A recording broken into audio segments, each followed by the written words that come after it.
आज राजस्थान के अंदर कांग्रेस भारतीय जनता पार्टी का जो गठबंधन पिछले 22 साल से इस राजस्थान को लूट रहा है, आज हम सुरक्षित नहीं है, हमारी बहन बेटियां सुरक्षित नहीं।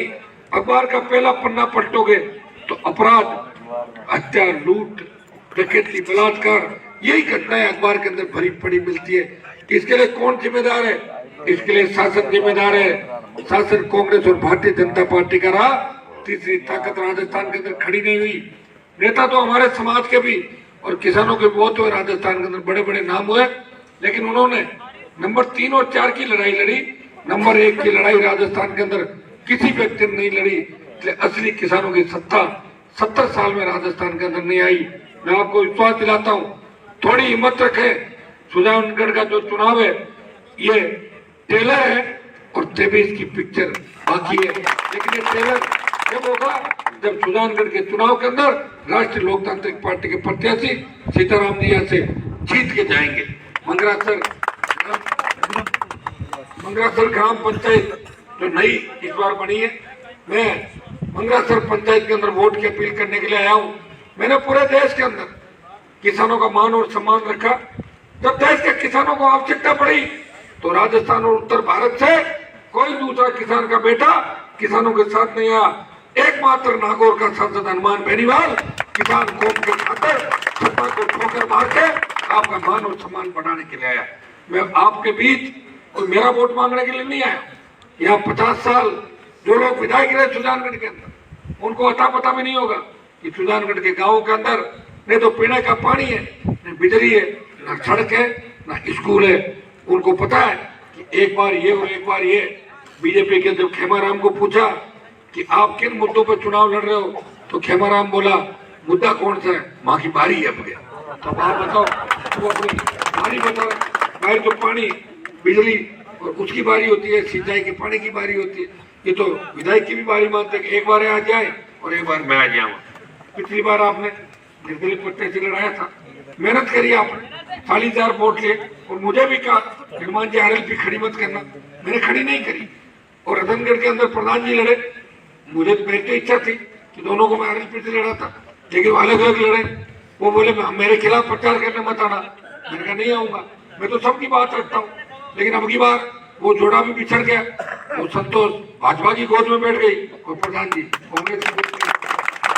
हालात जो बने हैं यहाँ पे, अब आपको तय करना होगा कि हमें राजस्थान के अंदर बदलाव करना है और बदलाव की शुरुआत कहीं न कहीं से करनी होगी। किसी न किसी को भगत सिंह बनना होगा। जिस तरह राजस्थान की राजनीति के अंदर हनुमान बेनीवाल भगत सिंह की भूमिका के अंदर लड़ रहा है, आपको भी सुजानगढ़ की सीट को जिता के देश में संदेश देना है कि सुजानगढ़ के किसान के बेटे, सुजानगढ़ का दलित समुदाय, सुजानगढ़ का नाइक समाज, मेघवाल समाज और बावरी समाज किसी पार्टी के पीछे नहीं है, वो व्यक्ति के पीछे। और राजस्थान को बचाने के लिए राष्ट्रीय लोकतांत्रिक पार्टी अकेली काम कर रही है। भाइयों, मैं तो आपको भरोसा दिलाता हूँ कि आप एक सीट सुजानगढ़ की जिता दो। साड़ा के अंदर भी मजबूत स्थिति है राष्ट्रीय लोकतांत्रिक पार्टी की। तीसरी पार्टी, बाकी जो तीसरी पार्टी की बात करते थे, तीसरी ताकत की बात करते थे, तो मैदान छोड़ के भाग गए, एक भी नहीं लड़ा। ये तो हम लड़ लिए, तब कांग्रेस और बीजेपी के खिलाफ तीसरा वोट डालने का विकल्प तो आपको मिल गया, नहीं तो नाराज लोग नोटा में वोट डालते, आपको चीनी नहीं मिलता। ये हालात इस राजस्थान के अंदर आज से नहीं है, ये हालात पैदा कांग्रेस और भारतीय जनता पार्टी के नेताओं ने मिली भगत करके की। अगर आरएलपी नहीं होती तो 4 उपचुनाव के अंदर 2 जगह कांग्रेस कमजोर उम्मीदवार उतार के बीजेपी जिता देती और 2 जगह बीजेपी वाले कमजोर देके और कांग्रेस वालों को जिता देते। ये मिलाजुली का खेल आज से नहीं चल रहा है, ये 70 साल से मिलाजुली का खेल राजस्थान के अंदर चल रहा है। हमें इस प्रदेश को बचाना है। आजादी के 70 साल बाद किसान अगर कर्जे के बोझ के तले आत्महत्या करे, किसान का बेटा बेरोजगार से तंग आके रोजगार के अभाव में या तो अपराध की दुनिया के अंदर जाए या फांसी के फंदे को चूमे, ऐसा राजस्थान नहीं चाहिए। हमें ऐसा राजस्थान चाहिए कि रात को 12 बजे भी हमारी बहन बेटियां जब सड़क पर निकले, मजा ले कोई सामने देख ले, वो आराम से निकले। आज हमारे बच्चे स्कूल जाते हैं, बेटियां स्कूल जाती है, बेटियां कॉलेज जाती है, जब तक वो घर नहीं आ जाती माँ बाप को चिंता रहती है कि मेरी बच्ची कहाँ चली। आंगन के अंदर बच्चे खेलते, शादी ब्याह का प्रोग्राम होता है, दूसरा कार्यक्रम होता है, बच्ची आधा घंटे भी इधर उधर हो जाए, घर वाले होचपोच हो जाते कि बच्ची कहाँ चली गई। ये वातावरण, भय का वातावरण इस राजस्थान के अंदर बन गया। भाइयों, इस वातावरण को खत्म करने के लिए भय मुक्त, अपराध मुक्त राजस्थान कैसे बने, इसके लिए आपको मजबूत शासन देना होगा। और मजबूत शासन के लिए आप सबको आगे आना पड़ेगा। जिस तरह हनुमान भगत सिंह की भूमिका के अंदर लड़ रहा है, मेरे छोटे भाइयों को भी भगत सिंह की भूमिका के अंदर मेरा साथ देना होगा। और माताओं बहनों को झांसी की रानी लक्ष्मीबाई बन के हनुमान बेनीवाल के संघर्ष के अंदर मेरा साथ देना होगा। ये जीत सीताराम जी की जीत नहीं होगी, ये जीत हनुमान बेनीवाल की होगी, ये जीत इंदिरा बावरी की होगी, ये जीत इस व्यवस्था परिवर्तन की लड़ाई की शुरुआत की होगी। मैं अब सुजानगढ़ के अंदर जा रहा हूँ, बार बार आंधी आ रही है हर दिन, तो लोग कह रहे हैं आरएलपी की आंधी आ गई। मैंने कहा आंधी से आरएलपी चुनाव नहीं जीतेगी, आरएलपी की सुनामी सुजानगढ़ के अंदर आनी चाहिए। ये आप लोग तय करो, एक दूसरे से, नौजवानों, सोशल मीडिया के माध्यम से और दूसरे माध्यम से। आज से 3-4 दिन बाद हर ढाणी पे, हर ट्रैक्टर पे, हर गाड़ी पे और हर घर पे राष्ट्रीय लोकतांत्रिक पार्टी का झंडा नजर आना चाहिए। अपना कांग्रेस और भारतीय जनता पार्टी मैदान छोड़ के भाग जाएंगे। वैसे हमारे कई भाई कांग्रेस और बीजेपी के अंदर बैठे, काम हमने निकाले उनके बहुत, लेकिन वो कहते हैं कि साहब माने पार्टी मत छोड़ो। मैं क्या आप के बाप दादा की पार्टी है या माना बताओ। बीजेपी 80 में बनी, दादाजी 52-57 में किस पार्टी में। हाँ बात तो, अरे भाई ठीक है, अपना कोई काम निकाल रहे तो निकाल लो, लेकिन जब कौम संकट में आती है तो हनुमान बेनीवाल जैसे लड़ाके मेरे घर पे कोई आता तो मैं पार्टी पूछ के काम नहीं करता। हमें कोई बुलाते हैं तो ये थोड़ी पूछते हैं कि भाई आप इस पार्टी को, हम आपके कार्यक्रम आएंगे कि नहीं आएंगे। हर जगह जाने का प्रयास करते हैं, हर व्यक्ति की लड़ाई लड़ते हैं लोग। चलो ठीक है, अपना काम निकालो, कांग्रेस में बैठे तो वहाँ काम निकाल लो। जिस तरह कांग्रेस बीजेपी ने 70 साल इस राजस्थान की जनता को पागल बनाया, हमें पागल बनाया। हमारा कौन सा मुख्यमंत्री बना दिया राजस्थान के अंदर? कोई बना गया किसान का बेटा मुख्यमंत्री राजस्थान में? तो आप इन पार्टियों को पागल बनाओ, अपना काम निकालो और वोट राष्ट्रीय लोकतांत्रिक पार्टी को दिलवाओ। इतने होशियार बनोगे तब जाके सत्ता आपके हाथ में आएगी। अब तो होशियार बनने की आवश्यकता है, समय बहुत कम है और लड़ा के बार बार नहीं मिलेंगे। मैं मिल गया आपको।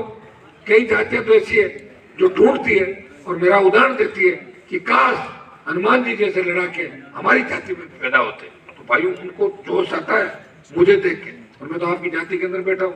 कम से कम मेरी जाति को तो एक संगठित होके एक दिशा के अंदर राजस्थान के अंदर चलना चाहिए। शेड्यूल कास्ट साथ आएगी, मुस्लिम साथ आएगा, दूसरा तबका साथ आएगा, अपने आप परिवर्तन हो जाएगा राजस्थान के अंदर।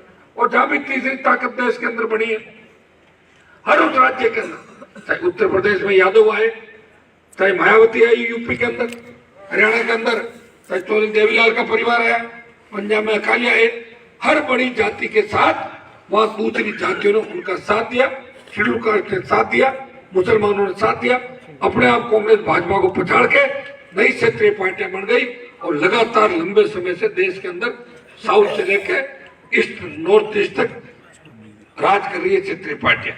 राजस्थान में भी क्षेत्रीय पार्टी राज करेगी।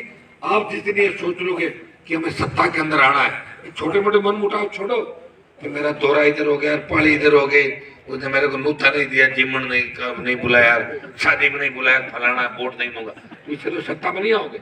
ऐसे सड़कों में डोलते रहना कोई धड़ी जरूरी नहीं होगा। सत्ता में आने के लिए आपको एक दिशा तय करनी होगी, लक्ष्य देखना होगा। 15-20 साल पहले जब यूनिवर्सिटी में पढ़ते थे तो भी तेजाजी महाराज का ठेका नहीं मिलता था राजस्थान यूनिवर्सिटी का। भाई हनुमान बेनीवाल की मेहनत का ही परिणाम क्या लखनऊ तक वीर तेजाजी महाराज का जयकारा पहुंच गया। लोकसभा के अंदर कभी नाथुराम मिर्जा और रामनिवास मिर्जा ने जयकारा नहीं लगाया, चूरू की सांसद ने नहीं लगाया, हनुमान बेनीवाल ने लोकसभा में भी तेजाजी महाराज का जयकारा लगा के ये संदेश दिया कि वीर तेजाजी महाराज हमारे आराध्य देव है। उन्होंने 1000 साल पहले राज्य की रक्षा के लिए अपने प्राण न्यौछावर किए और अपना वचन निभाया। तो तेजाजी के जयकारा के साथ ही धौलपुर से बाड़मेर और डूंगरपुर से गंगानगर तक किसान के बेटे एक साथ हो गए, उनको लक्ष्य मिला और तेजाजी के जयकारे के साथ ही वो एक दिशा जो 23 का मिशन है उसको पूरा करने का प्रयास करें। तेजाजी के जयकारे के साथ साथ रामसा पीर का जयकारा और अन्य जयकारे जो हर गांव और हर रैली के अंदर दे रहे, उसका मतलब ये है कि हमें समस्त जातियों को साथ लेकर चलना। जो और जिस जाति का बाहुल्य जहाँ जाए हम जयकारा वही उस हिसाब से जयकारा लगाते हैं और तमाम जातियों के जयकारे भी हम लगाते हैं। इसका जयकारा उन्हीं लोगों के लगाए जाते हैं जिन लोगों ने बड़ी लड़ाई लड़ी। आज कैलाजी महाराज के साथ जैसे बाबू जी का जयकारा लगाया जाता है, उन्होंने गायों की रक्षा के लिए प्राण न्यौछावर किया।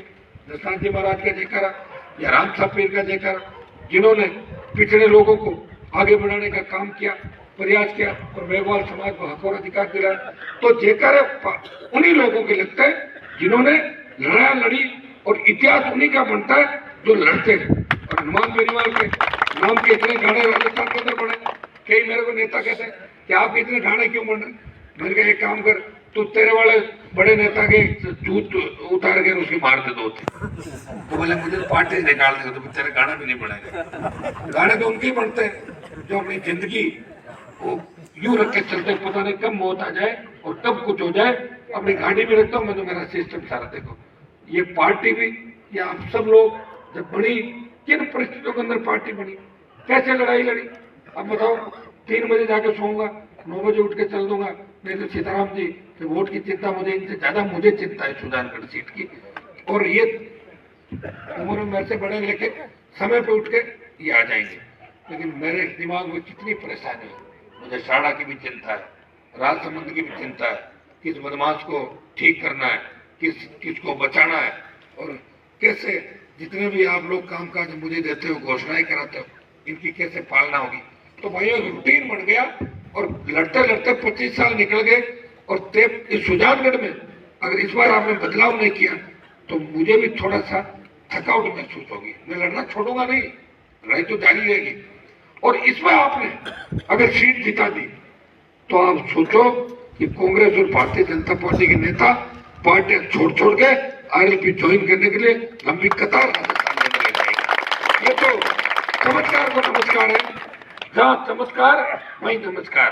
नई धाम खुलते लोग भागते हैं और थोड़े दिन जाते हैं, जब उस धाम पे लगता है कि ठीक नहीं हो रहा तो लोग जाना बंद करके दूसरी तरफ चालू हो जाते हैं। तो राष्ट्रीय लोकतांत्रिक पार्टी को आप देखें और परखें, कांग्रेस भाजपा को भगाए और आरएलपी को लाए। और सीताराम जी जैसा आदमी भी आपको कहाँ मिलेगा आप बताओ? तीसरी बार आ गए ना आप यहाँ पर, दूसरी बार? कितनी हिम्मत है इनकी आप देखो। और अब की बार तो सही मुहूर्त देख के ये आए। अब की बार तय है, अब की बार इनका जो आपको बता दिया कि अब की बार तो इनका कुंवारपड़ा उतार दो आप। बताना तो इनको था, लेकिन मैंने बता दिया। मैं सीताराम जी को आश्वस्त करना चाहता हूँ कि सारे लोग वोट देंगे। बावरी समाज की बहुत बड़ी संख्या इस गांव के अंदर है, लेकिन मुझे कम नजर आ रहे लोग है। क्या कोई बावरी समाज चाहे है? तो इंदिरा जी आप वापिस एक दौरा भी करेंगे, उनको जाएंगे। और उनको मेरी अपील भी आप लोग सब जगह पहुंचेंगे। हनुमान बेनीवाल जी ने समस्त 36 कौम से अपील करी है कि राष्ट्रीय लोकतांत्रिक पार्टी को वोट देना है और नया समीकरण राजस्थान के अंदर बनाना है और राजस्थान को कांग्रेस मुक्त और भाजपा मुक्त करना है। मंगरासर से गोराव की एक सड़क की घोषणा मैंने पहले करी थी। और दूसरी सड़क की एक बात और कौन सी कर रहा हूँ,